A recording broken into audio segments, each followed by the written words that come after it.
Hi everybody, this is Sherry, and I just wanted to show you a card that I did for Evie, who is Triquezadot. This is for her Share the Love in February challenge. And so this is what I did. I started with one of these Recollections pocket envelopes that I picked up at Michael's.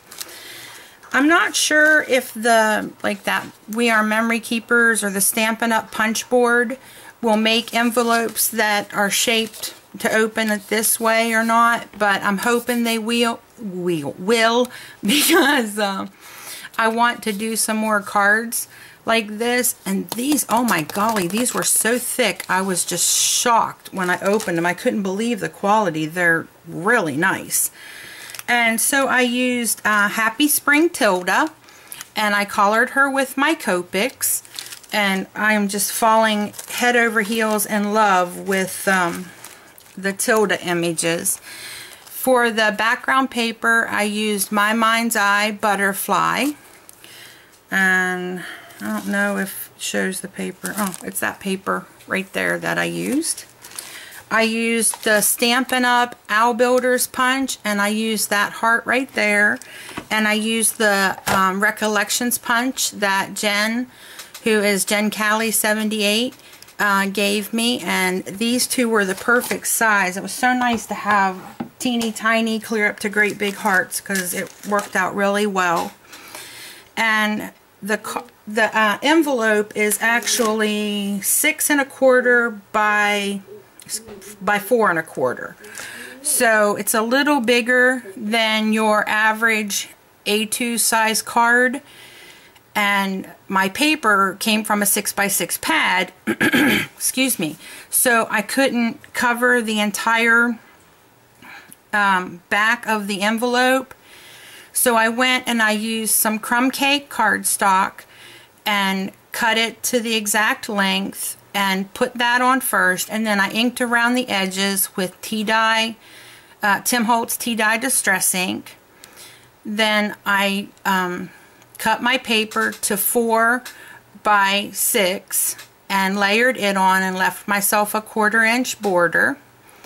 And I just loved it because it looked like she was in a garden and she was running, and there are some really pretty butterflies. And my first thought was, oh, I'm going to get my Martha Stewart butterfly punch out, and I'm going to put butterflies fluttering by, and I don't know what made me go in this direction, but I was talking to Linda, and before I knew it, I was punching out little hearts all over the place. And this is the background, or the back of this paper. So these hearts all matched the whole collection thing.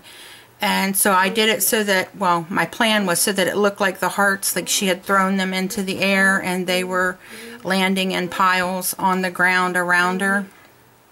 And then I just took my white jelly roll pen and just put a little accent on each of the hearts. And I just kind of put them in different corners of the heart so that it looked like the light was hitting off of different pieces and different parts of the hearts. And I'll bring it up here a little bit so you can see they're down here in the bottom, and there's some bigger ones and smaller ones.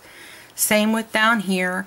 I had originally put some bigger ones up here, but they were kind of overwhelming looking, so I had to just move those to the bottom, which made the pile of hearts look bigger at the bottom, so it worked out great. And that was it. And then you just flip it over. I didn't do anything to the back, and it's got the string that you can, you know, hook it closed with.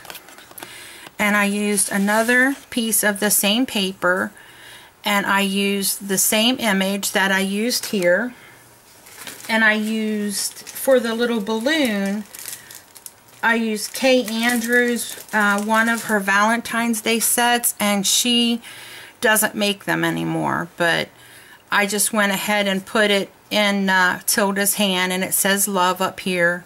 And then I can start writing here and then flip it over and have room on the back. I'm not quite sure if I want to like just put my little Handmade by Sherry here and then just use the back to write on. I haven't quite figured that out yet.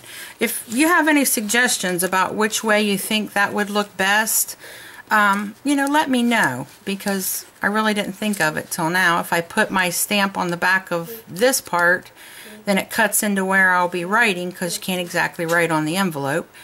But that's what I did, and I liked it. It was a lot of fun to do and super quick and easy, and these tilde images are very easy to color and just really relaxing. So I'm really loving this. I'm so enjoying these Copics, and I feel so blessed that I have, you know, the ones that I have, and and in time hope to get more. But I'm struggling with something, and I'm hoping maybe some of you Copic users can help me. How do you know, unless you buy them in the packs, or the big sets or whatever, because it's hard to tell from looking online what the actual color is going to be. So how do you know what sets of 3 to get that go together? Because I'd like to place an order, and I don't know, because the colors on the computer aren't exactly accurate. And there's even a place, I went to iCopic.com, and if you click on one of their Copic markers, it pulls up the paper like this, so you can print out a blank one, or you can print out one with the colors. And so I held one of my paper up to one of the pictures on the monitor, and it wasn't even close. So I don't know how you go about picking out like what you want your next set to be. So if somebody could offer some advice, I would greatly appreciate that. And here's my envelope and card, or envelope and insert, or card and insert. I don't know what to call it, but I was really happy with how it turned out. Let me know what you think. If you like it, give me a thumbs up and leave a comment below, and tell me what I could have done better, what you like, what you don't like. I like to hear from y'all. I appreciate it. Thanks for visiting me today, guys, and happy crafting. Bye.